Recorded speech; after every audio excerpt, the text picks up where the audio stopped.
अशा कुठल्या गोष्टीची भीती त्याच्या आमच्या मनात कसल्याही प्रकारची नाही आहे।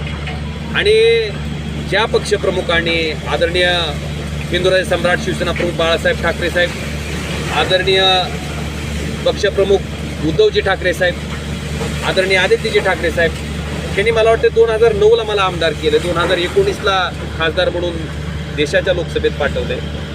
त्याच्यामुळं त्या ठिकाणी त्यांच्याशी कुठली प्रतारणा करायचा काही संबंध नाही। त्यामुळं आता हे टॅक्टिक्स आहेत, प्रत्येकजण आपल्या पद्धतीनं, आणि ही चाल आहे की काहीतरी चर्चा करायच्या, चर्चा घडवायच्या। त्यामुळं कुठेही आम्ही जाणार नाहीत, आहे तिथं आम्ही सुखी आहेत, समाधानी आहेत। भले